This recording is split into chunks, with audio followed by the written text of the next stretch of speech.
All right. Yes, good morning, warriors. We were in the last class doing some sums. Yeah, I think let's check what the sums we were doing.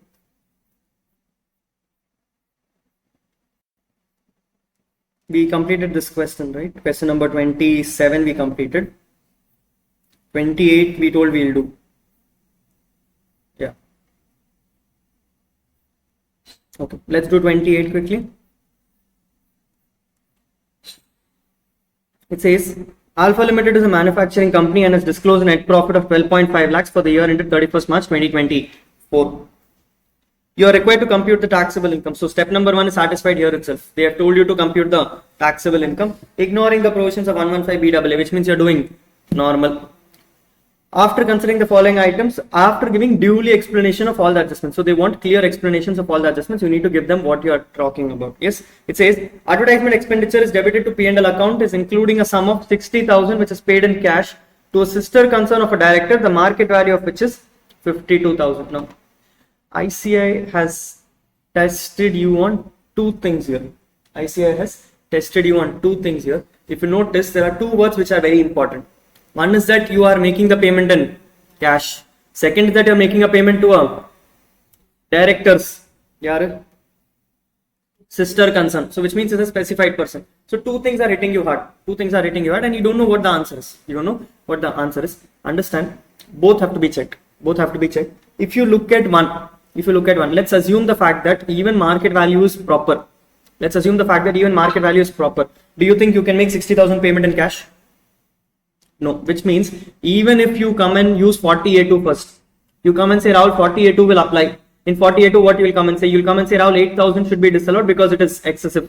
You disallowed 8,000 also, but the balance 52,000 was still paid in cash. So which means can you still allow? No, you still cannot allow, which means overall you have to disallow full 60,000. Overall you have to disallow full 60,000. Now, I've been hearing some faculties in the north and all which are coming and telling this is a different scenario. I'll give you a simple scenario.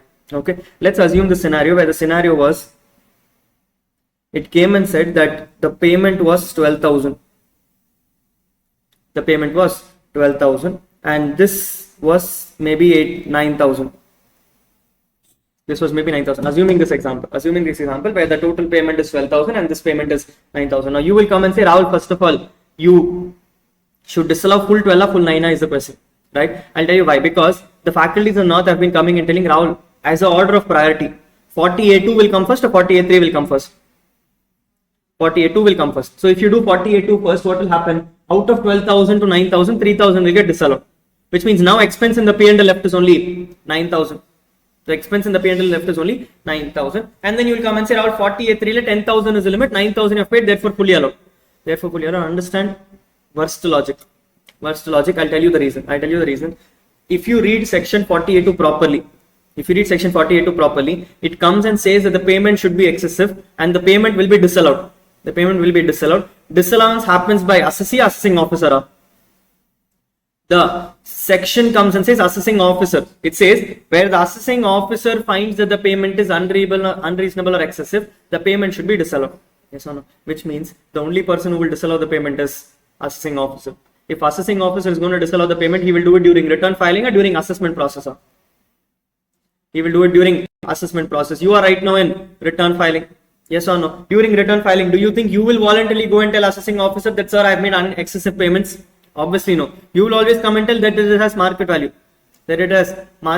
Which means for you in your return filing, will you ever make a 48 disallowance? No. You will never make a 48 disallowance. The only place where 48 can have a disallowance in return filing is ICA books. That's all. Okay. Practical world 48 will never be hit as a disallowance in the return filing process. It will only be done as a assessment process because the power is only given to assessing officer. No one will come and tell I will use the power. Yes or no? So if assessing officer is going to use the power, he will use it only during assessment process. I will never use it during return filing process. 99% I would have liked to tell you that in exam Rahul 48 will not come because it is assessment process. But ICA has been testing in it, so therefore I am giving it to you. Actually speaking, you should never have this disallowance. But anyway, keeping that aside, imagine yourself, you are the person going to file your return. If you are going to file your return, will you have a 48 disallowance? No. You will have 48.3 disallowance. Now in 48.3, how much is your expense you're trying to claim? Full 12,000. In which case, it is more than 10,000 and therefore fully should be disallowed. Yes or no? Yes. So the correct answer is that you should disallow whole payment. Correct answer is that you should disallow the whole payment. You doing this nonsense, coming and saying, Rahul, 3,000 I will disallow under Pgbp, therefore I can claim 9,000. No, absolutely not. Assessing officer will not allow it itself. He will not allow itself. He will come and say, boss, then you have done a cheating only to me. Then you have done a cheating only to me. That doesn't work like that. Doesn't work like that. Anyway, for this question, it is not relevant. For this question, the amount to be disallowed is full 60,000. Full 60,000. Exam Puerto Rico, if questions like that come, ideally it should not come. Ideally it should not come, but in case it comes, please disallow the whole 12,000 rupees. Clear? Next. So here what are we doing? We are disallowing 60,000. We're disallowing 60,000. Next.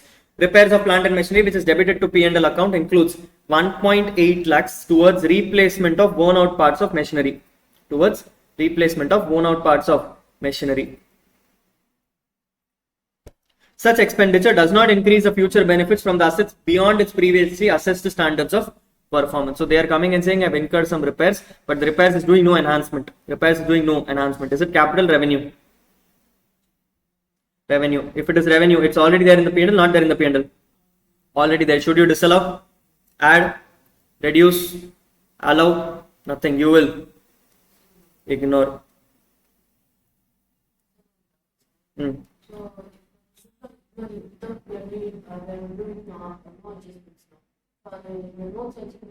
I'll tell you. For this, we are going to write the whole notes. That time I'll tell you how to write it up. Yes. Next. A sum of 6,000 on account of liability foregone by a creditor has been taken to general reserve. The original purchase was debited to P&L account in the assessment year 1920. Look at the question carefully. They're coming and saying that, boss, you were supposed to pay some creditor. You're supposed to pay some creditor in 1920. The purchases was booked in the P&L in 1920. You claimed an expense. You claimed an expense. Now what happened is when you were asked to not pay the money, you did not put it in P&L. You directly took it to general reserve. Question to you, first of all, if you were supposed to pay someone and you have not paid someone, it is called as waiver. Waiver should be added to tax, not added to tax. Should be offered to tax, not offered to tax. Should be offered to tax. If you are going to offer to tax, it should be part of P&L. Where has he put it? General reserve, which means he has done a right treatment, wrong treatment. Wrong treatment, which means you need to add, not add. You need to add. How much will you add? The full 6,000. The full 6,000. Yes. Yes. Look at the accounts properly. Next. Sale proceeds of import entitlement license amounting to 1 lakh rupees has been credited to profit and loss account, which the company claims as capital receipt and not chargeable to tax. So company has already put in P&L account 1 lakh rupees, which is towards import entitlement license. Where have we heard this word? Where have we heard this word? Anyone? Where have we heard this word? Sorry, ma. We heard it in the charging section. We heard it in the charging section, all IDT provisions. They are coming and saying, Rahul, this is a capital receipt, so therefore I will not offer to tax. Is he right? Is he right? No, because charging section itself comes and says, I want to tax it. So therefore this has to be taxed. It is already there in the P&L. Will you make an adjustment? No. So therefore, ignore. Next. Being also engaged in biotechnology business, the company has incurred the following expenditure on in-house R&D. What is this? What is this? This is your scientific research. This is your scientific research. For scientific research, they have incurred the following. Research equipments purchased 1,50,000. A capital or revenue? Huh? Capital. Allowed, not allowed? Allowed. Allowed. Ignore or what? It says the total amount of 2 lakhs is debited to profit and loss account. Mottama debit pannirukanga, which means it's already there, not there. Already there. Should you allow, disallow, add, ignore? Ignore. So research will be ignored. Remuneration paid to scientists, allowed, not allowed? Allowed. Allowed. Should be added or ignored? Ignored. Ignored. Very good. Yes.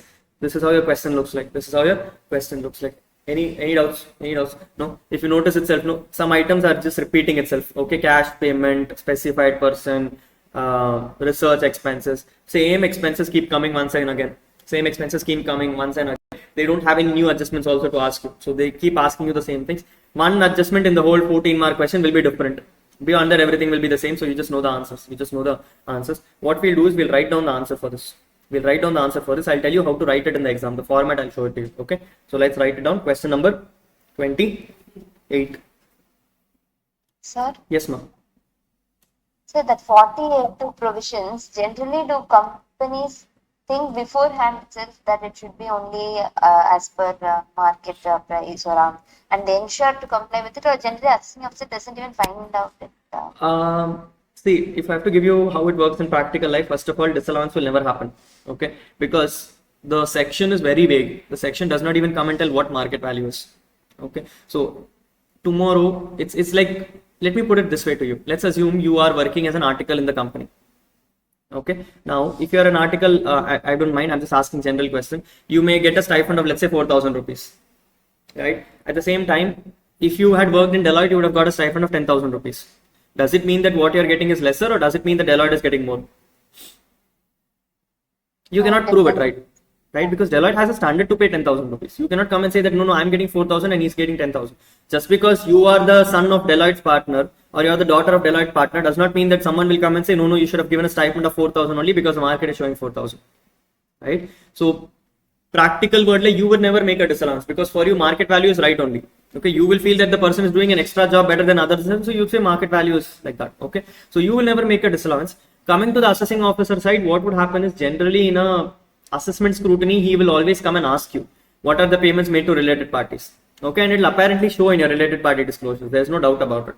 Okay, so the moment it shows in a related party disclosure, he will generally come and ask you what kind of payments have you made, why have you made the payments and everything. He will call out for agreements and everything.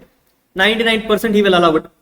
Some 1 or 2%, no, there will be a cranky officer who will come and say you should have not even made this payment, and therefore he'll disallow the whole sum. Because at the end of the day, no assessing officer can really find out the market value, right? Market value is not something which is technically possible for you to verify because it changes from one shop to another shop. One shop may pay 10,000 for a salary, the other shop may pay 20,000 as a salary. Who are you to say otherwise, right? So on a market level, you generally can never estimate this. But assessing officer will either do two things. He will either allow the whole payment or he'll disallow the whole payment, saying you should have never even made the benefit. You should have not even given this expense because I don't see any benefit coming out of it. Right? So it's a cat on the wall scenario is what I would probably tell you. These things work more practically when you do transfer pricing, because transfer pricing in Puerto Rico, there are methods, there are possibilities, they have given strategies and how to do it. Comparable transactions, range, there is a whole detailed analysis on it. So these things work more beneficially when it comes to transfer pricing. Domestic taxation, 99% does not get triggered because of this. Sounds good? Yes. Let's write. Question number 28. Understand, like I told you, golden rule number 1 is to identify your question. So heading always starts with the identification of the question. What is the heading? What should you write? You should write computation of, what do they want? Taxable income. So let's write computation of taxable income. Computation of taxable income. Then you need to specify two things. Who is this? For what it is. Yes, so who it is? Alpha Limited. So it is computation of taxable income of Alpha Limited.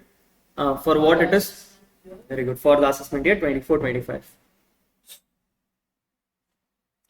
Computation of taxable income or total income of Alpha Limited for the assessment year 24-25. Now here is where you will hold back, and I told you already in the past also, look at the question and tell me how many heads of income are there. Okay, because based on that your columns will change. In this, if I notice, while they have asked you for taxable income, most of the adjustments are Pgbp related. So therefore only one head is going to come. So therefore it is enough if you have two columns. So it is particulars with two columns. It is particulars with two columns. If you had one more head, you would have put particulars with 3 columns. Okay, so now it is particulars with 2 columns. It is particulars with 2 columns. Both the columns are called amount columns. Notice what will come in the last column. The last column will have the final numbers. Which are going to plus and minus. The inner column will have adjustments. Always in Pgbp starting point is net profit. Always in Pgbp the starting point is net profit. So you will say net profit in particulars. Find the amount. Where is the amount? Find the amount. Where is the amount? It's on the top. 15 lakh 20, sorry, 12 lakh 50,000. 12 lakh 50,000. So put it as net profit in the last column. Directly in the last column, 12 lakh 50,000. Directly in the last column, 12 lakh 50,000. Yes. Yes. Now we have 4 items. We have 4 items. One is called as disallowance, addition, allowance, reduction. In this question, there is no reduction. In this question, there is no reduction because there is no other head of income. So therefore, reduction is ignored. Leaving you with 3 items. One is called as allowance, disallowance, and addition. You can follow any format. You can follow any format. Which one do you want to do first? Anything is okay. Let's do disallowance. Let's do disallowance. So let's say add. Let's say add. You cannot just like that put the word disallowance because it makes no sense. It makes no sense. You'll have to write some English. Yes. So you'll write add. Add items debited to profit and loss account. Items debited to profit and loss account. Items debited to profit and loss account, but not allowed as deduction. Okay, indirectly we're saying disallowance, but we're clarifying that why we're doing it. Yeah, so it is items debited to profit and loss account, not allowed as deduction. Now look at these items, tell me one by one which one is a disallowance, which one is an addition. We'll go sequentially. First item is advertisement. Yes, so the heading number 1 will be called as advertisement expense paid in cash. Okay, as a general rule, I always recommend use the same serial number. Use the same serial number so that in exam, assessing officer, examiner knows which serial number are you talking about. So you can use the same serial numbers. You can put it as serial number 1. Serial number 1, advertisement expense paid in cash. Advertisement expense paid in cash. You can jumble, but that's okay. No one is going to ask you. As long as the serial number is matching, they will let you go. Okay, advertisement expense paid in cash. Hyphen. You need to give explanation. You need to give explanation. Just like that, you cannot leave it off. Yes. Hyphen. Hyphen. Disallowed since. Hyphen. Disallowed since. Since paid in excess of.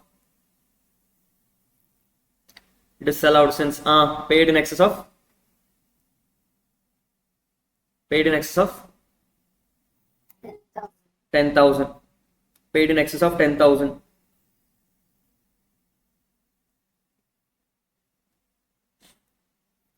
Paid in excess of 10,000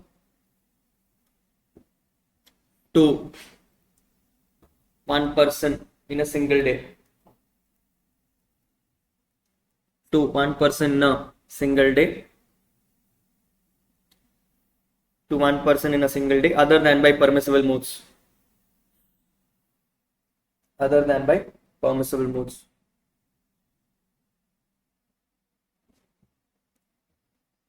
Other than by permissible modes. Now see, there are 2 ways to write in an exam. One, you can say add a disallowance, and then you can write this kade. But if you're writing this, you will have to give an additional line. You have to give an additional line saying, since the item is already there in the P&L, the same has to be added karke. We have already put it in the heading itself. Yes or no? When we wrote, we read items debited in P&L account but not allowed as deduction, which means technically we have clarified that every item we're talking about is going to be added. Yes, so we don't need to specify it once again. Okay, so you can use 2 ways. What I am giving you is the best way to save time. Where since you have put it in the heading saying items debited in P&L account but not allowed as deduction, you're technically coming and clarifying that every item I'm going to show right now is going to be added. So you don't need to put that extra line. For every adjustment, you'll have to put that extra line saying, since the item is already there in the P&L, the same has to be added back. Okay, so that is not required. You can follow either way. I saved a material. Everywhere they would have come and used that extra line for every adjustment. Okay, every adjustment they'll come and say, since the item is already there in the P&L, it should be added back. Since the item is not there, it should be added. Since the item is there, it should be reduced. We are putting it in the heading itself, so therefore you don't have to repeat it again. Okay, whatever makes sense to you, everything is right. As long as the English is delivered. Yes. So what have we written? Advertisement expense paid in cash. Hyphen. Disallowed since paid in excess of 10,000 to one person in Monday. Amount is, you can put it as 60, you can put it as 52, then you can put 8 separately. Either way, answer is same only. Let's put 60 fully. Let's put 60 fully. On the left side, again, full stop, continue. Inner column. Inner column amount will be 60,000 on the particulars itself. Full stop and continue. It is irrelevant. It is irrelevant that the market value of the payment is. It is irrelevant that the market value of the payment is 52,000. It is irrelevant that the market value of the payment is 52,000. I'm clarifying that boss, 50,000 vechalo okay, 10,000 vechalo okay. It is irrelevant because payment has happened in cash. Payment has happened in cash. Clear? This is adjustment number 1. So we are done with adjustment number 1. Look at the next disallowance. What else do you have? Item number 3 is disallowance or addition? It's an addition. Item number balance are nothing there. Yes. So let's put out notes now. Now for all the ignore items, technically they had given it to you because it was a disallowance, but you told it should be ignored because it is right. It is right. So what we're going to do is we're going to put those also. What is the next item? Use a suitable heading. Use a suitable heading. We need to put a heading now. Put a heading now. Anything is fine. Put a heading. It's called as heading repairs to plant and machinery. Point number 2, repairs to plant and machinery. Point number 2, repairs to plant and machinery. Point number 2, repairs to plant and machinery, hyphen.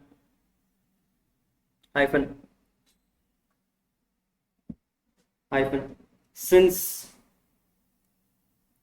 the repairs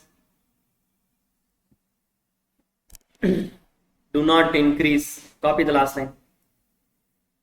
Since the repairs do not increase what the future benefit of the asset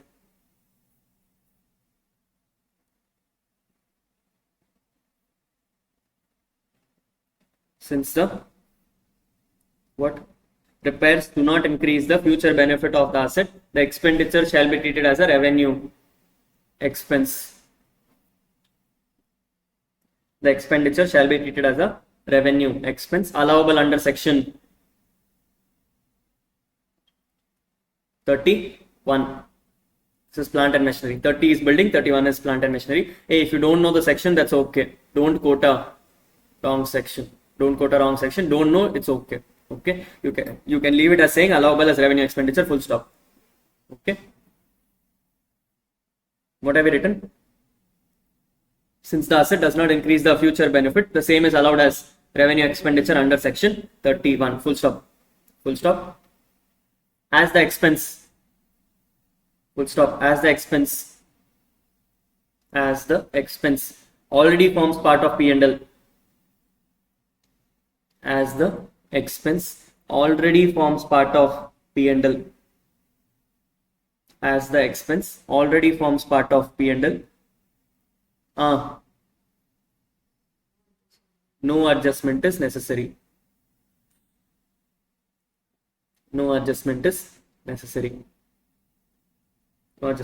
Hey, you get now? Yes, even if you have some item of ignorance, you have to mention it. You have two options. Either you can mention it in the table itself, or you can leave the table, go back and prepare it in the working notes. Yes, so in the working notes, you can come and put this line item. Both are fine. I always recommend to put it in the table. The reason is very simple. If I am the examiner, I will look at the table and I'll try to tick there itself. Okay, if you put something in the notes, I will have to search where it is. I have to search which note have you put, which note you have not put. It may waste time for me. Okay, if you put it in the table itself, I know here it is there. I will tick here itself and I'll give you full marks. Okay, make life simple for examiners. What the idea is, don't mess it up for him. He will get angry. If he gets angry, you will lose marks. Okay, so as much as you can spoon feed him then and there itself. Okay, so this item will become dash. Inner column, put a dash.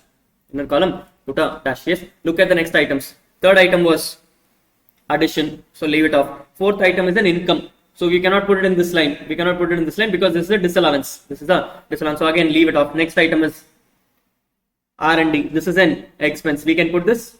Yes, let's put this. Item number 5.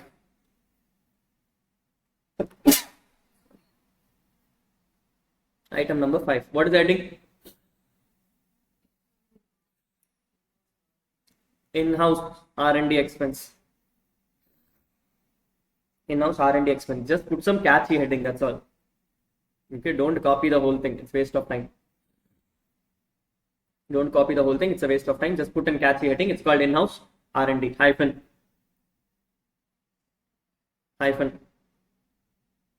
fully allowed as deduction. Fully allowed as deduction under section 35.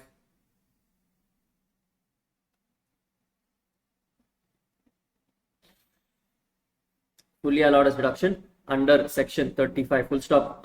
Fill the line. Complete the line. Complete the line.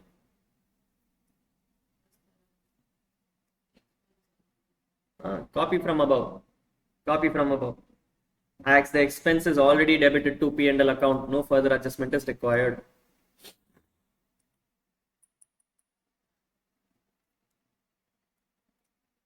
As the expense is already debited to P&L account, no further adjustment is required. Copy paste from top, simple.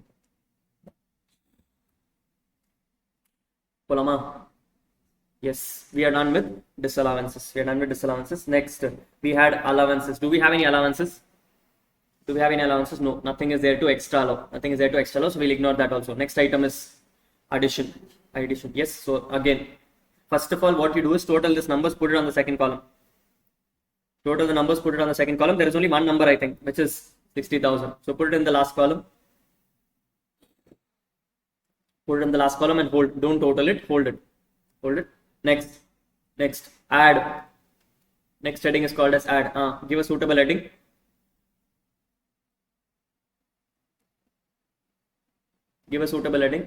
For the first one, you said items debited in P&L account not allowed as deduction. Now you will put a heading called as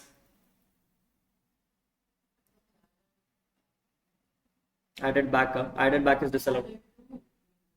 Because items not debited to P&L allowed as. See, when you say not debited to P&L, you're technically talking about expense. Addition is an expense or an income? Are we talking about incomes or expense? First of all, ask yourself that question. Are we talking about income or expense? If it was expense, we were talking about disallowance. If it is an income, we are talking about addition. So this is an items debited or credited?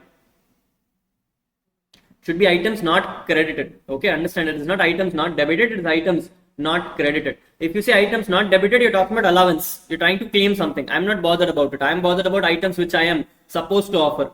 Yes or no? Yes. So it is add items not credited in P&L account.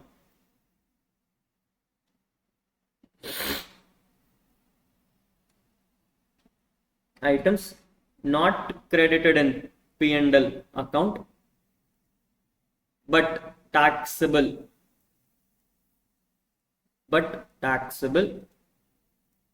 under section 28.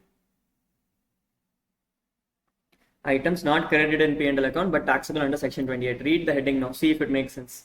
Yes, you need to be very careful about what kind of headings you are using because it can change the game. If it is a disallowance, it is items debited in P&L account not allowed as deduction.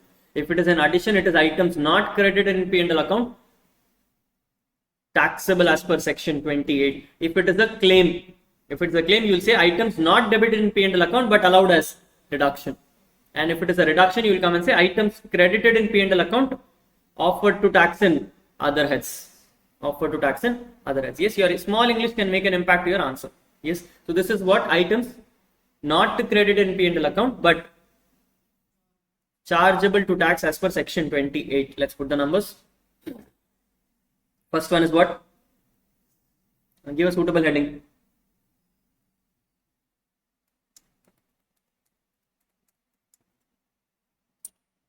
Anything is fine, just one small heading.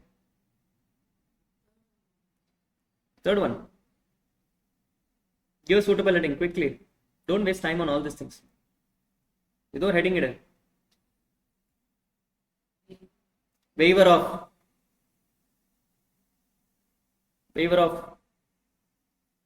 sundry creditors. Waiver of sundry creditors. Instagram எல்லாம் போடுவீங்களா அந்த மாதிரி தான் ஏதோ ஒரு caption தட்ட போடுங்க. Yes, waiver of sundry creditors hyphen since the original purchase was claimed as a deduction in AY 1920. Since the original purchase was claimed as a deduction under section since the original purchase was claimed as a deduction in assessment year 1920, the waiver of the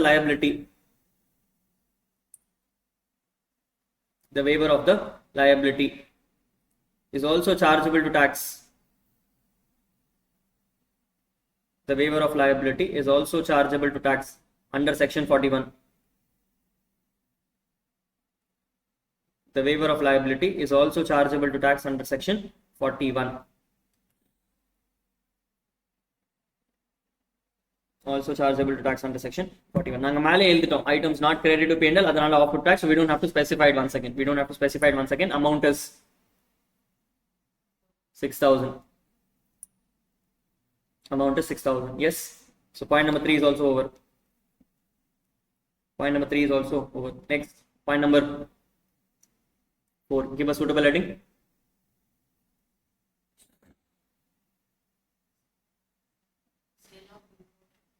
Sale proceeds of import entitlements.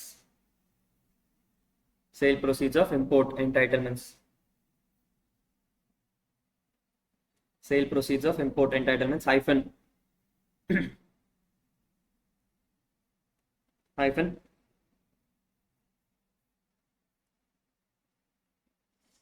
fully taxable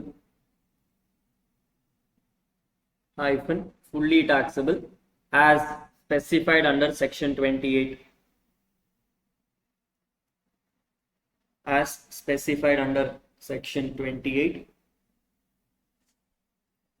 Regardless of it being a capital receipt. Notice very carefully, somewhere they are trying to tell that the assessee wants to claim it as capital receipt, so you need to defend that also. It is not enough for you to write your provisions, you need to defend what he is asking also. So you should mention that fact also. Regardless of whether it is a capital receipt. Full stop. Fill the line.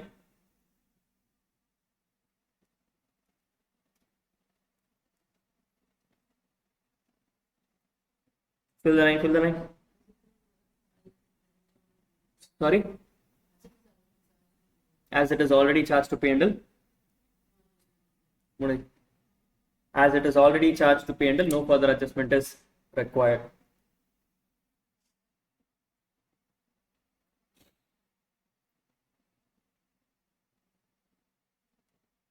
As it is already charged to P&L, no further adjustment is required. Done with all the adjustments. Is there anything pending?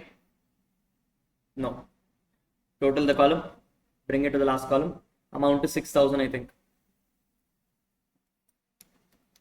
Now you have numbers on the last column. Just total the numbers. 12,50,000 plus 60 plus 6. 13,16,000 again.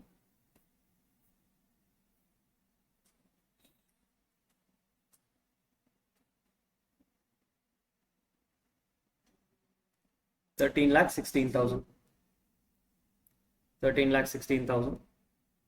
Yes, this 13,16,000 will be called as taxable income. Is there any other thing which is asked in the question? No, which means double underline and close the answer. Double underline is a sign of hint that you're done with the answer, you need full marks. Okay, so give double underline and close the answer. They have done in a haywire scenario. Okay, they have done everything. They're done in a single line itself. They have come and said items debited to profit and loss account but not deductible or to be taxed. So over a line we have given a breakup. Either way is fine. At the end of the day, answer should tally. Okay, their content will be a lot more because they know facts. They will have quoted case laws, they would have quoted section, subsection, clause, ellame quote pannirukanga. You don't need to follow the format. Okay, ICI may come and give you things like this in study material, but it is not mandatory for you to have this detail of length. Okay, it is enough that you drive home the point. What you had in mind, if it came on the paper, that is enough. Okay, at the same time, please ensure that you have to defend everything which is there. If they come and say no, someone is asking for something, you need to tell why it is not right. At the same time, if you're coming and saying there are some items there, you should answer all the items. Don't leave anything blank. No assumptions are required. Everything should be an open book. What you write in the paper is what in your head. If you had something in the head, it should come to the paper. That is what the idea is. Because even if something goes wrong, you'll at least get step marks for your ideas. You get step marks for your ideas. If you think something to your head but you don't put it on the paper, examiner will never know about it. Okay, so you will lose marks there. So have everything on the head, put it on the paper. Put it on the paper. Clear?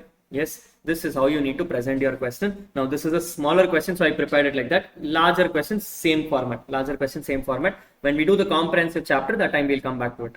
That time we'll come back to it. Shall we close this chapter? Yes, let's close this chapter with the theoretical part.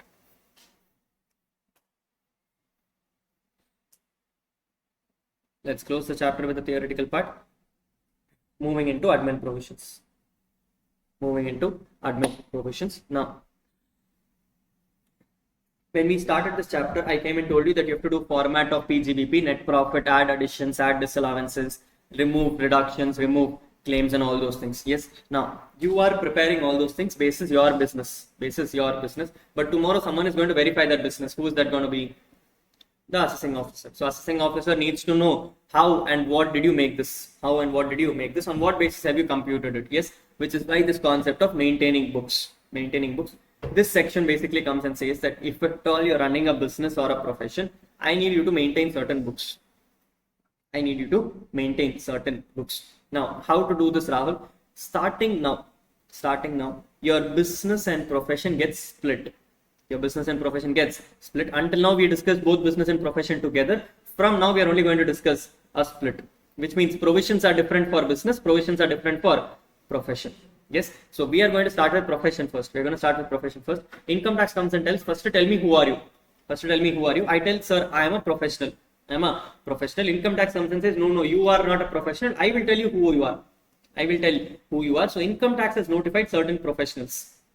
Income tax has notified certain professionals. Who are those professionals, Rahul? They have notified people like medical, legal, engineering, architectural professional, accountancy, then technical consultancy, interior decoration, film artists like cameraman, actor, directors, editors, singers, lyricists, writers, designers, company secretary, information technology professionals. Okay, these are the people who ICA has income tax is notified as professionals. Whose income tax is notified as professionals. From income tax books, these are the only people who can be a professional. These are the only people who can be a professional. No one else can be a professional. No one else can be a professional. Everyone else will be called as a business guy. Everyone else will be called as a business guy. So income tax comes and says that you are these professional people. You are these professional people. Tell me what gross receipts did you make in the last 3 years? What gross receipts you made in the last 3 years? Rahul, what is gross receipts? The money which you get. The money which you get. The fees which you charged. The fees which you charged. Tell me what gross receipts you got in the last 3 years. If you tell me that you have got more than 1,50,000 in all of the last 3 years. In all of the last 3 years. An important word is all. The important word is all. If you tell me that you have got 1,50,000 in all of the last 3 previous years, I will come and say, Rahul, you are required to maintain books of accounts. You are required to maintain books of accounts. What books of accounts? I will tell you. Who am I? Income tax. So income tax came and told, boss, you need to maintain books of accounts, and I will tell you what books of accounts to maintain. I will tell you what books of accounts to maintain. Logically tell me, you are a professional. Who are you? You are a professional. What books of accounts will you like to maintain? What books of accounts will you like to maintain? Generally, if you want to prepare your statement, what and all do you need? You need ledger, then you need cash book.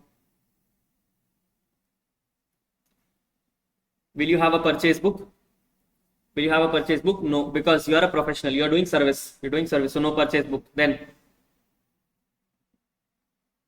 think about the sequence. No, first of all, what will happen? You will first go and do some service, so you'll get money. So therefore, cash. You did the service, therefore you have to account the entry, which is journals. Then after you accounted the entry, you have to pass it into ledger. After ledger, what will you do? You'll prepare a trial balance. Is it a book? No. You will prepare final accounts. Is it a book? No. Now you have went and provided service. When you provided service, you will give him something called as invoice. Yes or no? So you have to maintain invoices. When you are going to buy something, you are going to get something called as bill. So you need to maintain bills also. Yes or no? So that is all the books. That is all the books. What are the books? Cash book, journal, ledger, carbon copies of bills and receipts exceeding 25, original bills and receipts of expenses incurred. These are all the items. And then for medical people, they introduce one more item. For medical people, they introduced one more item. Read the item. It's called as daily. It's not cash register. It is daily case register. What is it? It is daily case register. It is daily case register. No medical professional and all will have a cash book. No medical professional will have a cash book on a daily basis. Okay. Medical professionals, the important thing is case. So therefore, it is daily case register. It is daily case register and inventory logbook. The reason I've specifically put it as cash and then cut it out as case is because ICI made this mistake. They first put it as cash. So I have also kept it like this. It is daily case register. So it is daily case register and inventory logbook in case of medical professionals. What is daily case register? The case register where you keep all the patient's records. And inventory logbook is all the cases where you have kept your medicines and all. Okay. So these are all the items which are notified for professionals. What are the items? Cash book, journal, ledger, bills, both the payments and receipts, and then daily case register and daily inventory logbook, only for medical people. Yes, the provisions are coming and saying this is there only for notified professionals having gross receipts more than 1,50,000 in all of the last three previous years. Now I'm saying no, Rahul, actually in any one of the previous years it was not 1,50,000. Or I'm still not having 1,50,000 in any of the years. Then they're coming and saying, no worries, Rahul. Tell me what is your status of the current year. Are you expecting current year it will go more than 1,50,000? You said, yes, I am expecting that I'm doing a good business. Current year it may go more than 1,50,000. In that case, they said, then also books are mandatory. So you need to check for two things. One, either check for the last 3 years or check for the current year. If current year also gets satisfied, forget last 3 years, you will have to maintain books. You say, Rahul, no, actually last 3 years also it did not go. Current year also I am not expecting. In that case, they are coming and saying, then forget it off. You still have to maintain books. I will not tell you what to maintain. What and all I have given you, that is my recommendation. But it is not mandatory. You still have to maintain books. But you can maintain whatever books you want. At the end of the day, tomorrow if assessing officer asks you for something, you should be able to prove. If he's coming and telling me, give me a proof for this, you should have the proof. That's what the idea is. Okay. So what books you want to maintain is your choice. You want to maintain journal, you want to maintain cash book, you want to maintain purchase book, don't want to maintain, doesn't matter. Tomorrow if he comes and tells you that prove me this, you should be able to prove. If you are able to prove, then it is fine. If you are not able to prove, it means you have not maintained enough books. Yes. So the provision is very simple. If you are in a profession, you have to maintain books mandatory. But if you specify the limits, then it is maintain books as per income tax. If you don't specify the limits, you still have to maintain books, but whatever you feel is right to prove yourself in the assessment. Yes or no? Coming to the other side, which is your others, which is nothing but business. Income tax says, tell me what your Pgbp or your turnover both are.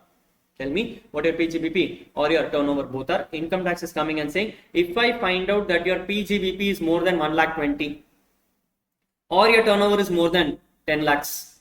If your Pgbp is more than 1,20,000 or your turnover is more than 10 lakhs in any of the last 3 previous years. Notice the difference. In the profession it was all. In business it is any. So they are coming and saying, if I find out that your Pgbp is more than 1,20,000 or more than 10 lakh of turnover in any of the last 3 years, you have to maintain books of accounts. Rahul, what books of accounts? Again, maintain whatever you want as long as you can prove it to the assessing officer. In simple words, books are prescribed only for profession. That too specified profession. Anyone else has to maintain books of accounts, but you can choose your books. your books. So income tax is coming and telling if you are in a business and you have 1,20,000 of Pgbp or 10 lakhs of turnover, then in that case you need to maintain books of accounts if it is crossing any of the last 3 previous years. If it is an individual or HUF, the number becomes 2.5 lakhs and 25 lakhs. 2.5 lakhs and 25 lakhs. But for your exam anyway, individuals and HUF are not coming. Therefore, it is only 1,20,000 and 10 lakhs. 1,20,000 and 10 lakhs. You need to have this limit crossed for any of the last 3 previous years. Any of the last 3 previous years. If you satisfy the condition, you need to maintain books of accounts. Hey, I'm coming and saying, no, Rahul, actually it is not going to cross in any of the last 3 years. He's coming and saying, then tell me what is the status for the current year. I say, Rahul, current year it will cross. Then I will say, maintain books. Then I will say, maintain books. What books? You choose your books. You choose your books. I'm saying, Rahul, last 3 years also it did not cross. Current year also it is not crossing. For business, they came and said, forget books, don't have to maintain itself. Forget books, don't have to maintain itself. You will come and ask, Rahul, books to maintain Paname, how to do it? How to do it? Don't worry. We have a concept called as presumptive. These people will automatically get clubbed into presumptive taxation. So they'll come and say, anyway, you're doing presumptive, you don't need to maintain books. You don't need to maintain books. Yes or no? Yes. So what is the summary, Rahul? Profession limit crossed to maintain books as per income tax. Profession limit not crossed, don't maintain. Maintain books but not prescribed. Business limits crossed, maintain books, limits not prescribed. Business not having limits crossed, not required to maintain books. Not required to maintain books. Yes or no? Yes. This is what the theory is. This is what the theory is. Any doubts? Any doubts? No? Now, what happens when you maintain books, Rahul? You need to maintain the books for at least 6 years from the end of the assessment year. You need to maintain books for at least 6 years from the end of the assessment year is what the guidelines are. Today I have maintained books, so tomorrow I cannot throw it away. Tomorrow I cannot throw it away. I need to maintain it for at least 6 years. I need to maintain it at least 6 years. That is what the concept is. That is what the concept is. But yes, income tax also comes and clarifies that in case you have an assessment ongoing, maintain books for longer period also. Maintain books for longer period also. In case your likelihood that you will get caught for a survey and all, then also maintain longer period. General rule 6 years. General rule 6 years. Now, be very careful. 6 years is not from the previous year. 6 years is from the assessment year. 6 years is from the assessment year. The reason I am telling you this is because in Companies Act it is 6 years from the previous year. In Companies Act it is 6 years from the previous year. Don't think both are same. No. In income tax it is 6 years from assessment year. So even though Companies Act will come and tell you to destroy books after 6 years, income tax will say maintain for 1 more year. Maintain for 1 more year. That is what the guidelines are. That is what the guidelines are. Careful about it. Careful about it. It is 6 years from assessment year. 6 years from assessment year. Now, as an Indian, the first question will come and ask is, Rahul, what if I don't maintain? What if I don't maintain? Income tax comes and says, don't maintain books of accounts, 25,000 penalty for you. 25,000 penalty for you. Rahul, do I have to remember penalty numbers? Yes. Yes, coming for exam, 100% coming for exam. Okay, so you have to maintain books of accounts. If you don't maintain books of accounts, you will be liable for a penalty of 25,000. You'll be liable for a penalty of 25,000. This is your provisions on maintaining books of accounts. Maintaining books of accounts. Tell me if you have any doubts, or can we go forward? Can we go forward? Will this be applicable to foreign companies? Sorry, ma. Will this be applicable to foreign companies? Very good question. The answer would lie on the fact that whether foreign company has a permanent establishment in India or not. Okay, because the foreign company having a permanent establishment will be doing a business in India and therefore will have to maintain books of accounts. If a foreign company does not have a permanent establishment, you will learn it in international taxation that their income taxes are taxable at special rates. Okay, so they'll come and say, forget all your expenses and all, just to take your revenue, directly tax it at a certain number. Okay, so if that is going to happen, then I don't need to maintain books of accounts. Okay, so if, for example, if they have only some passive income in India, taxable as per section 115A, you will tax it at the rate of 20% or 10% or 9% or 4% of the revenue directly. Which means I don't need to care about what your expenses are. I'll take your revenue, directly tax it off. So you don't need to maintain books of accounts. We'll discuss when we go to international taxation. Yep. Next is your next section. Next is your next section, which is your audit section. You already are aware about it in your articleship, but just to clarify to you once again. Yes, just to clarify to you once again. Income tax now comes and says, boss, whenever you maintain books of accounts, it is not possible for one assessing officer to verify the books against with every person, because obviously it is challenging. One assessing officer has to handle 100 assessments, and every assessee will have a bigger income. So assessing officer will not be in a position to verify every single item. Therefore, he requested qualified people like you and me. We are called as CS. So he recommended qualified people like you and me to have a specific section called as 44AB, which is nothing but tax audit. Income tax comes and says, boss, professional CS, please do a tax audit of the assessee and you tell me what and all is the disallowances or allowances you are expecting from the assessee. Those disallowances and allowances I will take care. Over and above that, if there are any disallowances which are not specified in tax audit also, I will handle it. But 99% of the cases, most of the items are covered in tax audit already. So tax audit is opinion of an computation. Tax audit is an opinion of a computation. What you give in the tax audit has to go into the computation also. Plus it has some additional disclosures. When I started this batch itself, I came and told you tax audit has become a part of finals.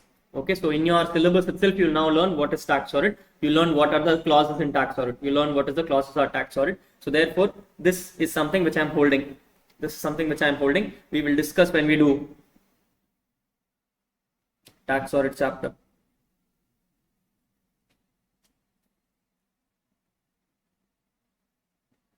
When we do tax audit chapter, when we do the whole tax audit chapter, I'll tell you the limits, I'll tell you how to look at the limits, I'll tell you how the clauses work also. Right now, not relevant.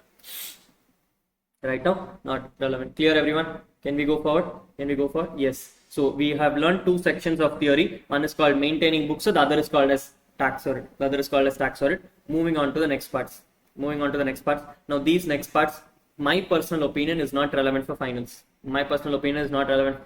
It's more important from inter syllabus because it is relating to individuals and HUFs and firms and all. But since it is there, for an MCQ level we learn. Only because current year there are amendments. What we are learning is called as presumptive taxation. Income tax is basically coming and saying, boss, the whole Pgbp chapter, while you and I would have understood right now, because we are going to be CS. Do you think this is easy for every practical person in the market to learn? Do you think a local tea kadai, a local kirana store and all knows what Pgbp means? Do you think they can sit and compute Pgbp, follow mercantile system, follow cash system, do depreciation as per 32, do 35, 36 and all? No. So therefore, what happened is income tax came and said, boss, it is not possible for everyone to follow Pgbp. Let me do one thing. Let me bring in a dummy ad hoc provision called as presumptive taxation. In this presumptive taxation, I am coming and saying, I will not even ask you to do Pgbp at all. I will ask you only one question. Tell me what your turnover is. On your turnover, I will give you a number. That is what is your income tax Pgbp. So in simple words, let's say question comes and says, Rahul, my turnover is 1 lakh. Income tax will come and say 6% of 1 lakh is your Pgbp income, full stop, go forward. Now, when I have already find out my 6% as Pgbp, do I will have to sit to do Pgbp? No. I will not even touch my Pgbp. I'll directly take the number, multiply 6%, answer is over. As simple as possible. That is called as presumptive taxation. So income tax is coming and telling, if you are an individual, HUF, firm not being an LLP, in the whole Income Tax Act, firm includes LLP. Except for one place called as presumptive taxation. In presumptive taxation, even though you use the word firm, LLP is not covered. Income tax comes and says, if you are an individual, HUF, partnership firm not being an LLP, and you have a turnover up to 2 crores. I will let you choose presumptive. In presumptive, you can do the following, Rahul. You can offer 8% of your turnover as Pgbp income. How much can you offer? 8% of your turnover as Pgbp income. This is what the provisions are. The moment you end up offering 8% of your turnover as Pgbp income, income tax will come and say, I don't want you to compute PGBP, assuming everything is taken care of already. Assuming everything is taken care of already, which means, do you have to do any disallowances? No. Do you have to do any additions? No. Do you have to do any deductions? No. Do you have to do any reduction? Yes. You will have to do a reduction. Understand, this 8% is your PGBP income, which means if your net profit already has some other income, if your net profit has some other income which is taxable under other heads, do you have to tax that separately? Yes. You will have to tax them separately. You cannot let them go.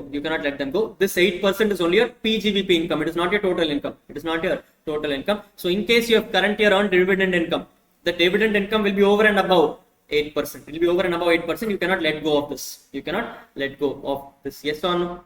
So this is what the provision is. What is the provision? You should be an individual HUF firm, not being an LLP, having a turnover up to 2 crores. You need to offer 8% of your turnover as profits. 8% of your turnover as profits. Yes or no? Yes. Now, with Modi Sarkar coming into picture, Modi Sarkar came and said, I wanted to promote digital economy, which is where came certain changes.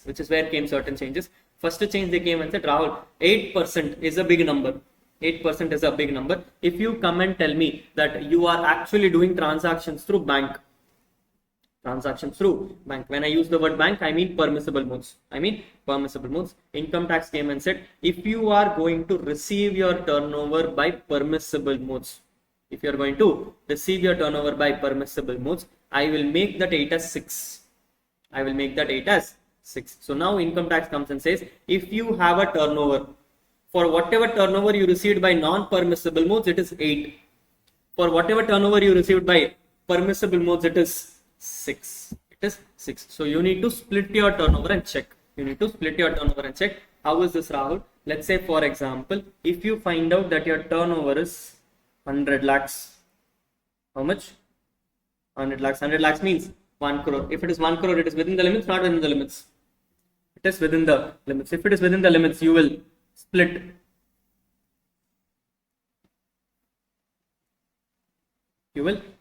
And ask yourself, Rahul, let's say 20 lakhs came by account pay check. On this 20 lakhs, percentage will be 6 or 8. It will be 6 because it is permissible modes. I got 30 lakhs by cross check. 6 or 8. 8 because it is non-permissible modes. I got 10 lakhs by cash. 8%. Yes. Rahul, balance 40 did not come to me itself. When you say did not come to me, it did not come to me in the previous year. So what happened? I have still not received it in the previous year. So what happened is I am now in a stuck position. I went to my assessing officer and I came and said, sir, I have from 100 lakhs received 50, 60 lakhs. 40 lakhs I have still not received. I want to offer it at 6%. Assessing officer is coming and saying, boss, if you want to offer this at 6%, it needs the proof that it is by permissible modes. You have not even received the money. How do I give it to you? So assessing officer came and said, I am doing one thing. I'm giving you extra time. When are you going to pay this tax? When you file your return. Yes. So I'm giving you extra time till return filing due date. I'll give you extra time till return filing due date. By return filing due date, if you can get this by permissible modes, I will let it go. So what happened is, in this 40 lakhs, by due date of return filing, I got 30 lakhs. And this came by account pay check. Our rate is 6%. Balance 10 lakhs did not come to me itself yet. Hey, do you think assessing officer will let you choose 6? No. Why? Because today if he lets you choose 6, tomorrow if you get it by cash, what will happen? Assessing officer will lose money. assessing officer will lose money. So he will come and say, your mistake, you did not get it by the return also. Your mistake, you did not get it by the return also. Don't give such a credit period also. Don't give so much credit period also. I will assume it as 8%. I will assume it as 8%. In simple words, is coming and saying, Rahul, for whatever turnover you have, the whole of the turnover which is received by permissible modes before the due date of return filing, provisions are 6. Any other turnover provisions will become 8. What is any other turnover? Any other turnover, Rahul? Those turnover which is by non-permissible modes, or those turnover which is not even received, both will become 8%. Both will become 8%. Income tax is coming and telling that if you are giving me this 6 or 8, if you are giving me this 6 or 8, I will put you under presumptive taxation and I will not ask you for a single extra tax. I will not ask you for a single extra tax. I will consider this as my Pgbp income and make no more adjustments. Which means disallowances taken care of, allowances taken care of, additions taken care of. Everything is already done. Rahul, depreciation will be granted, not granted. Depreciation will be granted, not granted. It will be not granted because that is also taken care of. Now the question is then came is, Rahul, in my business, I had 100 lakhs worth of assets. This 100 lakhs worth of assets were liable for a depreciation at the rate of 10%. Which means it will become 10 lakhs. Now, what happened is, you are in next year. This year you opted for presumptive. So you cannot claim this 10 lakhs because you have opted for presumptive. Yes or no? Yes. Now you are in the next year. Next year you chose not to opt for presumptive. You opted for normal. Question which has then come is, Rahul, when you are opting for normal, next year, will you get depreciation on 90 lakhs or will you get depreciation on 100 lakhs?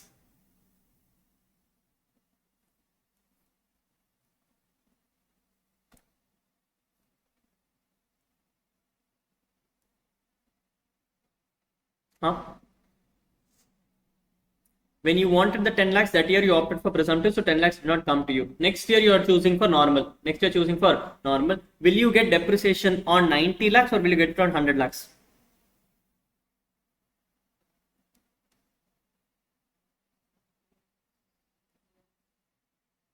Why?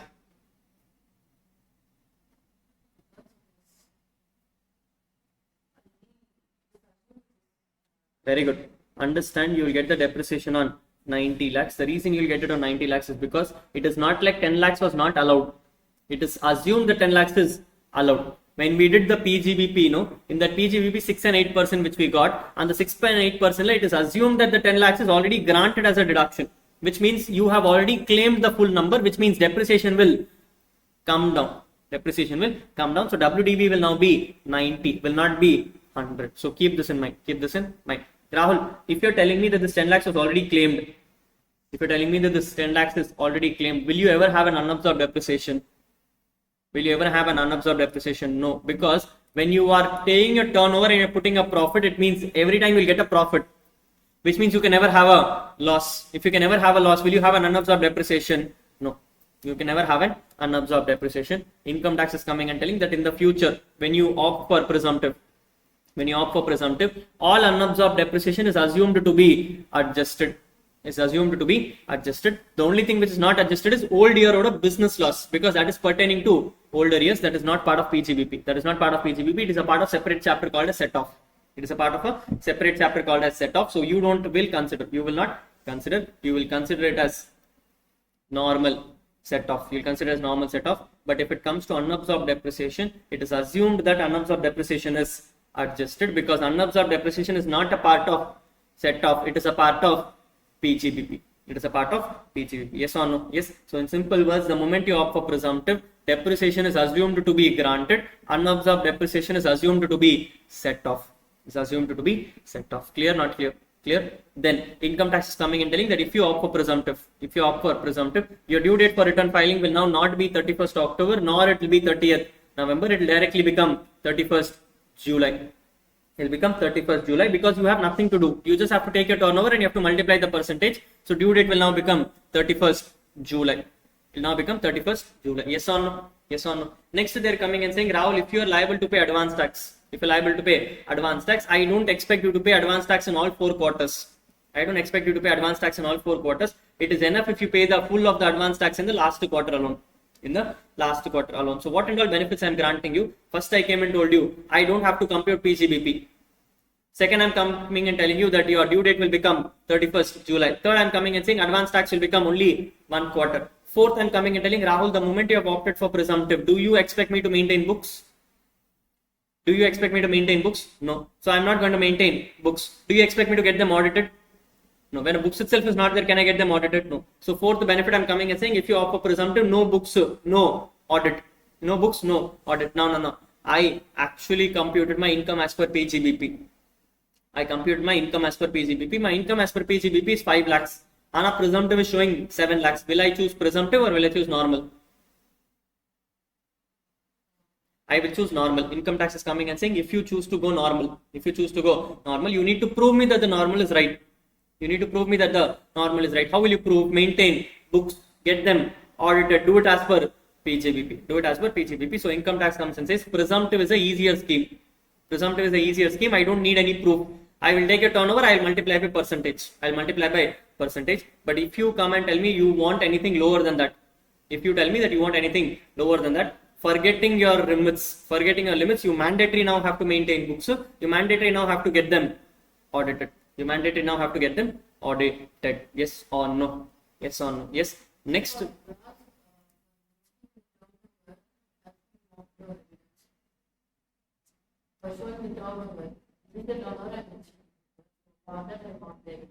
What evidence do you want? You will ask the sales sheet. Okay, every local person also will have the sales book. No, on the book potrupanga, the bill potrupanga, on the bill they'll give it to you. Okay, that bill will be enough. So what we'll do, we'll total the whole bill turnover and we'll give it as taxable amount. Any person at least the point of time will at least have an invoice. They will not do a business. Okay, if they're doing business, then it's an illegal business because everything is happening under the table.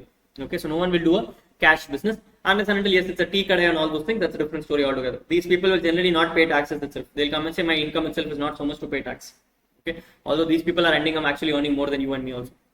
Okay, but anyway, they don't pay taxes, so we don't have to care about it. Yes, so what were we doing? We're talking about presumptive taxation. In that presumptive taxation, we're coming and saying, if at all you're going for presumptive, no maintaining books, so no getting them audited. But if you choose to come out of presumptive, you have to maintain books and you have to get them audited. With an exception that income tax comes and says, boss, for business and all, don't do monkey business. 1 year you want presumptive, 1 year you want normal, then presumptive, then normal, then presumptive, then normal. Not required. Income tax comes and says, I will give you a block of 5 years. In that 5 years, you either do only presumptive or you do only normal. Don't keep jumping. So income tax comes and says, if you have chosen presumptive in this year, next 5 years you should do presumptive. You come and say, no, Rahul, next year I want to do normal. I will let you do normal. But the moment you choose normal, from that year to the next 5 years, you have to only do normal. And you will have to maintain books of accounts and get them audited also. So the provisions come and say, if you are choosing presumptive, choose presumptive for 5 years. If you choose to go to normal, you can go to normal for the next 5 years. But after you go to normal, you cannot come back to presumptive for 5 years. Simple, straightforward provisions. All inter-level syllabus. Let's read it together.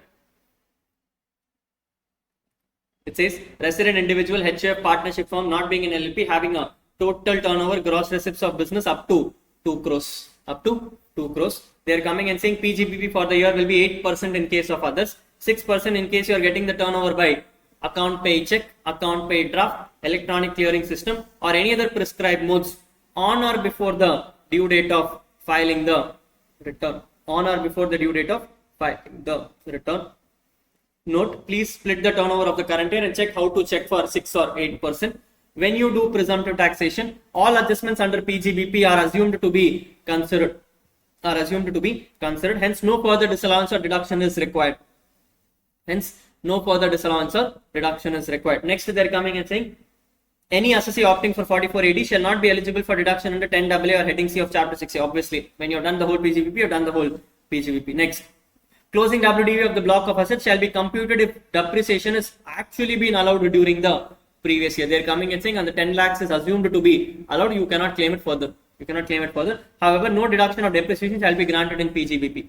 I am assumed it is already taken care of, so I will not give further deduction. But when you do the block also, I will assume it is allowed.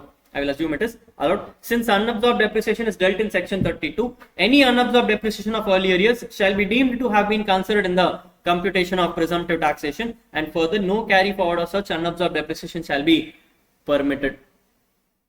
Assessees opting for a 44AD shall be required to pay advance tax only in the last quarter.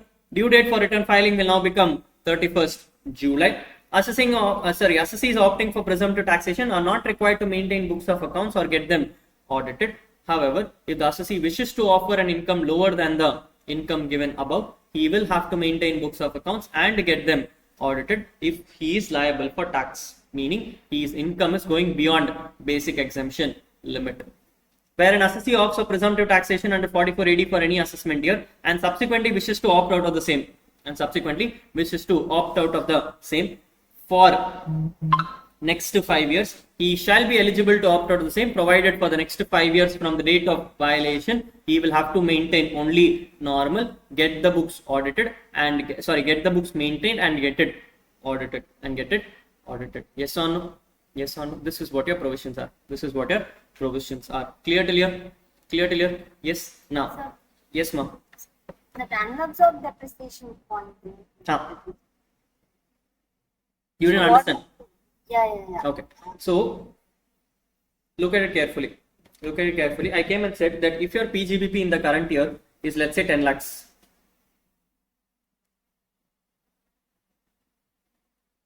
Okay, this is a 10 lakhs of loss. And I came and told you that in the current year you claimed a depreciation of 2 lakhs. Which means, how much is your unabsorbed depreciation? How much is your PGBP loss? Unabsorbed is 2 lakhs, PGBP. So unabsorbed will become 2 lakhs, PGBP will become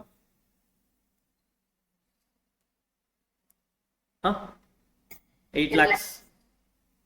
8 lakhs, correct? Now, this is happening only because your PGBP is having a loss. Yes or no? Yes. Now, when you're going to do presumptive, in presumptive, will you ever have a PGBP loss? No. If you're not going to have a PGBP loss, assuming that the PGBP income as per presumptive is showing 7 lakhs. PGBP income is showing 7 lakhs. Will you ever have an unabsorbed depreciation?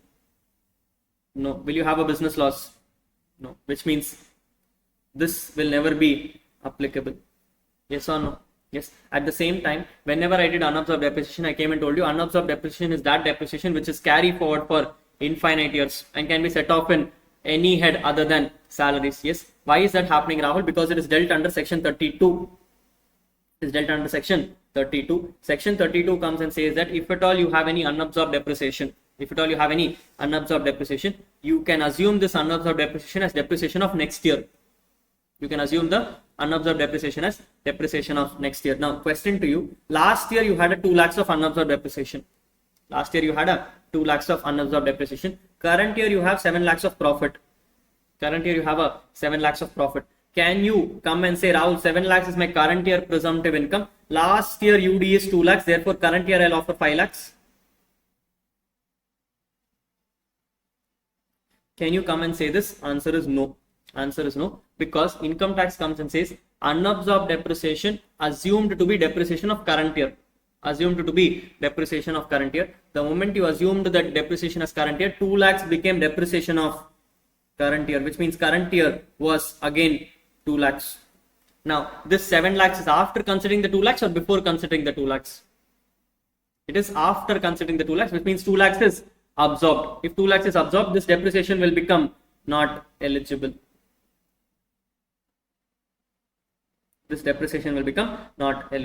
So therefore, income tax comes and says, boss, if you are going to opt for presumptive taxation, current year depreciation is anyway not unabsorbed because it is a profit. Past year unabsorbed depreciation is also assumed to be current year depreciation, and therefore it is adjusted. This is what the rule is. Therefore, if you do presumptive, unabsorbed depreciation will be lapsed. Clear, ma? It's like unnecessarily we are losing out the unabsorbed. That is why they are asking, whether you want to do presumptive or not presumptive. See, on a practical world, if you come and ask me, Rahul, which is beneficial, you will have to do the computation and check. Okay. Now income tax is coming and saying net profit margin should be 6%. It may not be required. It may not be required. Some business may only be doing a profit margin of 4% or 3%. In that case, do you think those businesses will like to do presumptive? Obviously no. At the same time, some businesses and all will be doing a profit margin of 15%, 20%. Those companies will like to do presumptive. For them, this unabsorbed depreciation going away is okay. Because for them, their margin is 10%. Unabsorbed depreciation claim panalo, they will never have a income lower than 6%. So they will come and say, yes, let's do presumptive. What is the problem? Yes. So it is a pure choice. It is a pure choice. You can decide what you want. Yeah. Yes. Now this is what your presumptive rules were until last year. Current year you have an amendment. The amendment is only in the limit. The limit earlier was 2 crores. Yes. Modi Sarkar in the current year came and said, if I find out that you are getting your turnover done in permissible modes, which means you are almost a digital business. Meaning whatever turnover you have, at least 95% of the turnover is coming to you in permissible modes. At least 95% of the turnover is coming in permissible modes. In that case, I will come and make the limit as 3 crores. Which means if you find out that you are a digital business, up to 3 crores, I will let you opt for presumptive. After 3 crores, you have to do normal. But if you are having a digital business, what is a digital business, Rahul? You should have a turnover up to at least 95% in permissible modes.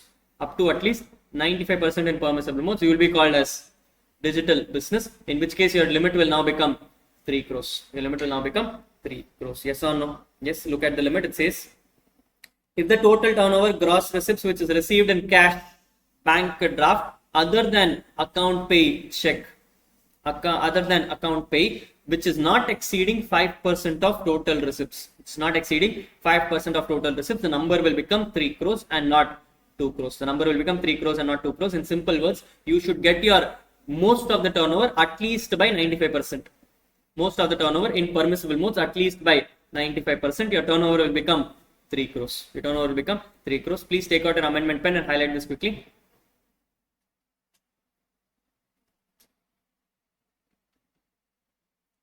Now, how to do this 5% and all? Again, tax audit. When we do tax audit chapter, that time we'll discuss. How to compute this 5%, 95% and all those things. Right now, not relevant. This is what the rules are. Clear till presumptive income? Yes. Now, this was presumptive income of business. Income tax comes and says that, boss, if you are doing presumptive income under business, I will not give this presumptive option to 3 people. One is to professionals. Because this is only for business. Professionals ko vera rule. Second, they come and said, I did not give it to transport operators. Why, Rahul? Because they also have a different rule. Third, they said, I will not give it to any agent. The reason is very simple. When you are an agent, is your turnover the actual money which you receive, or is your turnover the commission? Is your turnover the actual money you received, or is the turnover your commission? Your turnover is commission. Accounting standards come and say that if you are an agent working on someone else's payroll, for you, your turnover is only the commission, which means whatever is showing in the turnover is your pure profit. Yes or no? That you cannot have any expenses. On that, you can never have any expenses. So, which means whatever is there in your turnover is fully Pgbp. Therefore, income tax came and said, boss, don't come and ask me 6% of the commission. That is 100% not possible. Because full of your commission is profit only. So, therefore, they came and said, I am not going to give the scheme for agent people also. Agent people follow normal Pgbp. Because for you, turnover is anyway commission only. Whatever you have is fully profits. Adhika mela 6% if I give, then I will incur losses. So I don't want to do that. So they remove 3 people. What are the 3 people?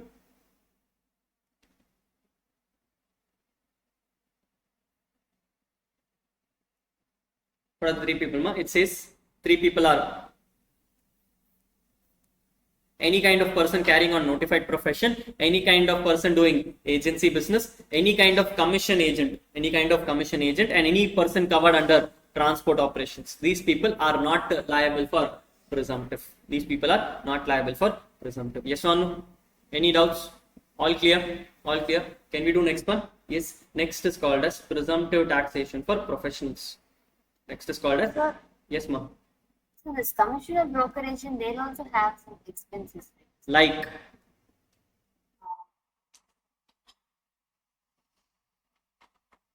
Okay, it's like whatever they incur also they'll get it reimbursed.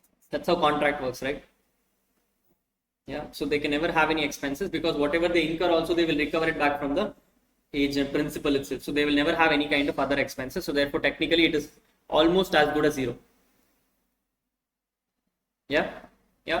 Next is your presumptive taxation for professionals. Presumptive taxation for professionals. Income tax comes and says if you are an individual, HUF or firm not being an LLP who's carrying on notified professions. Who's carrying on notified professions. What is notified professions? Rahul, the same professions which we discussed.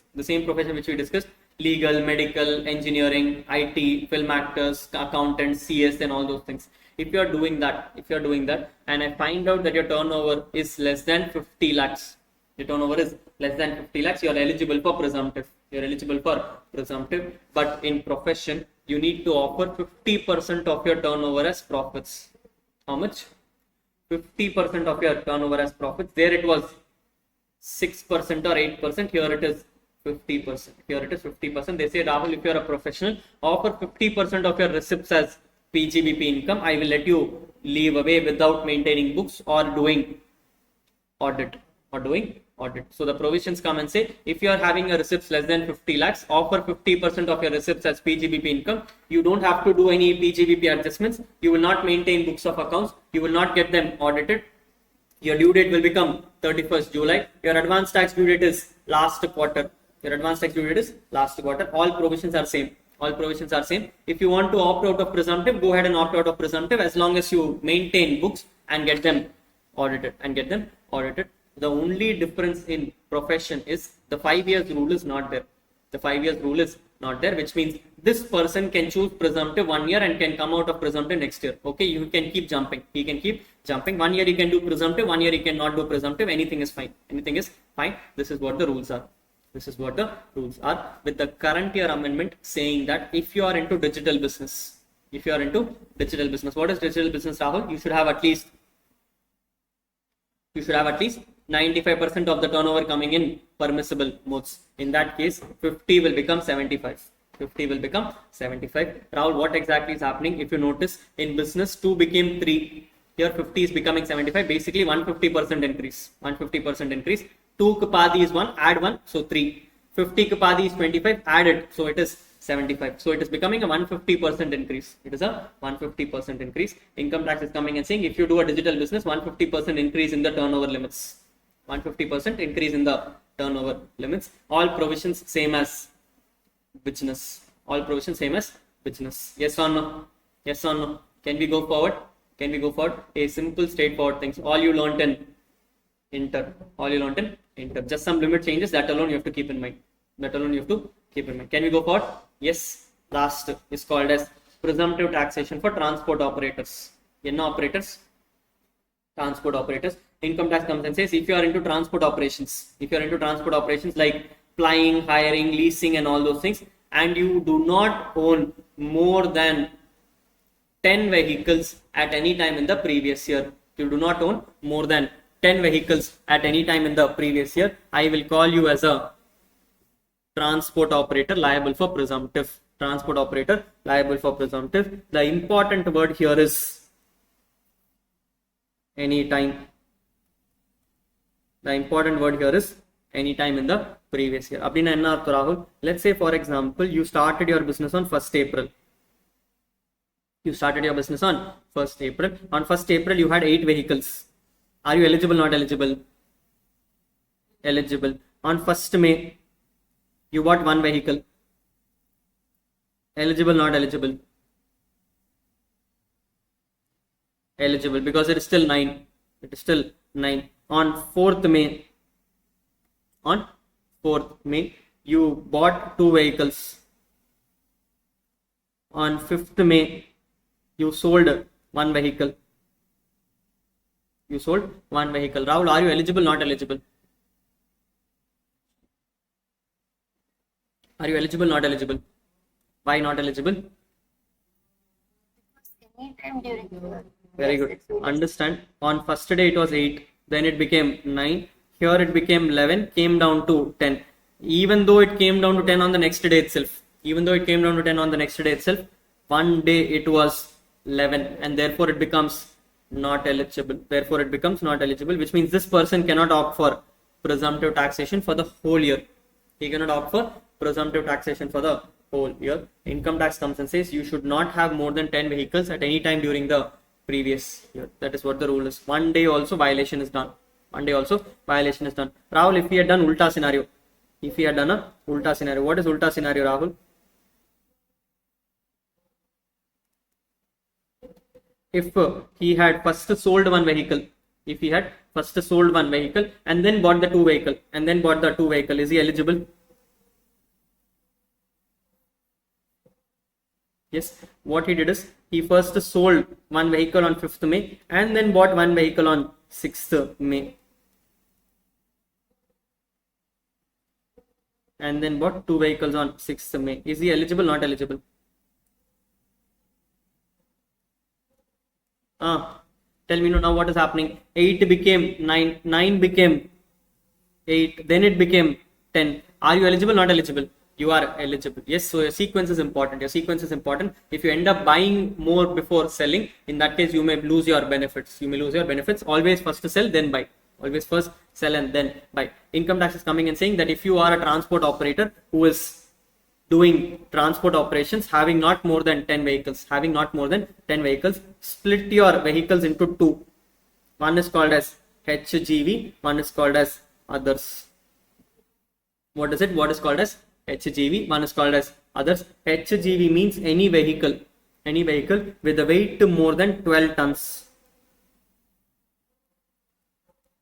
With a weight more than 12 tons. So it is a HGV with a weight more than 12 tons. Others are others. If you find that you have a vehicle with the weight capacity more than 12 tons, income tax comes and says your presumptive income is rupees 1000 per ton. How much? Rupees 1000 per ton per vehicle per month. How much ma? It is 1000 per ton per vehicle per month. 1000 per ton per vehicle per month is what the rule is. Yes, which means now let's say for example the question comes and says you have an HGV. The HGV is 15 tons. The HGV is 15 tons. You bought the HGV on 5th May. You bought the HGV on 5th May and you sold it on 31st. Not 31st. 28th October. You sold it on 28th October. Yes. For what period are you taxable, Rahul? First of all, how do you compute? It will become 15 tons. So it is 1000 per ton. So therefore it is 15,000. Into how many vehicles, Rahul? One vehicle. Into how many months? Will you consider May fully? Yes. Will you consider June? Yes. So May, June, July, August, September, October, fulla consider aguma. Yes. So therefore it becomes 6 months. Rahul, I sold the vehicle on 1st October. Will I consider October month? Yes. Income tax says it is 1000 per ton per vehicle per month. Or part month. 1000 per vehicle per month or part month. Which means in that month, even if you had the vehicle even for a single day, it will be assumed for the whole month. It will be assumed for the whole month. You will have to pay tax on the, you will have to take an income for the whole month. You'll have to take an income for the whole month. This is what the rules are. This is what the rules are. Yes, yes. Next, in case of others, income tax comes and says it is rupees 7,500 per vehicle per month. How much is it? 7,000 per vehicle per month or part month? Or part month. Now, what is the difference between the left and the right? On the left, you are looking on a ton basis. On the left, you are looking on a ton basis. On the right, you are looking on a truck basis. You're looking on a truck basis. You don't care how many tons that truck is. You don't care how many tons that truck is. You will take 7,500 flat number. You will take 7,500 flat number. This is what the provisions are. Yes. What is the provisions? If you are doing a heavy good vehicle, it is 1,000 per ton per month or part thereof per vehicle. If you are doing other vehicles, it is 7,500 per vehicle per month or part thereof. 7,500 per month per vehicle or part thereof. If you follow these things, the income which you get will be the presumptive PGBP income. You give this income, you don't have to maintain books or you don't have to get them audited. You want to give anything lower than this, you have to maintain books and get them audited. Due date for return filing will become 31st July. Due date for advance tax alone will change.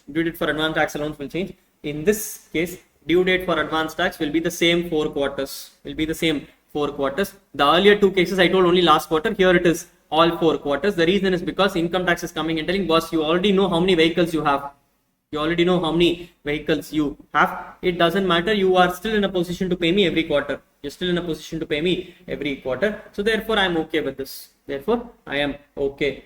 this. Yes or no? Last. Rahul, I had this vehicle bought on 5th May. I used it till 1st October. But what happened is, I actually bought this vehicle on 5th May, but I put it to use only on 30th September. I bought the vehicle on 5th May, but I put it to use only on 30th September, which means vehicle technically I used only for September and October. How many days? 2 days. 30th September, 1st October. 2 days alone I used it. Balance days I did not even use it. How much months should I offer tax? Should I offer tax for 2 days of September and October one day? Should I offer tax for 2 months, which is September and October, or should I continue to offer for whole 6 months? Whole 6 months. Income tax comes and says it is not on a put to use basis. It is on a ownership basis. So it is not 1,000 per ton per vehicle per month or part thereof. It is 1,000 per ton per vehicle owned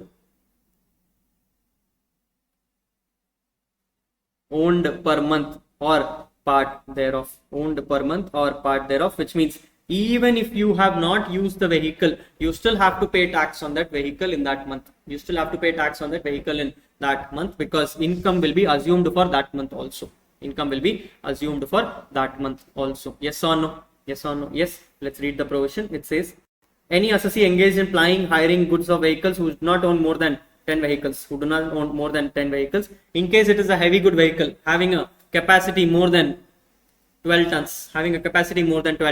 It is 1,000 per ton of gross laden vehicle for every month or part thereof during which the vehicle is owned by the assessee. Important word is owned. If it is not a heavy good vehicle, it is 7,500 per month or part thereof for every vehicle which is owned by the assessee. Balance provisions are the same. PGBP is considered to be done. WDV has to be reduced. Unobserved depreciation is reduced. You will put due date of return filing as 31st July. Advance tax will continue to be 4 quarters. Assessee opting for it will not have to maintain books of accounts or get them audited. In case you choose not to have a books of account, in case you want to offer lower income, you have to maintain books of accounts and get them audited. Yes or no? Yes. This is what the provisions are. I think balance provisions have already done. Yep. Awesome. Great. This marks the end of your PGBP chapter.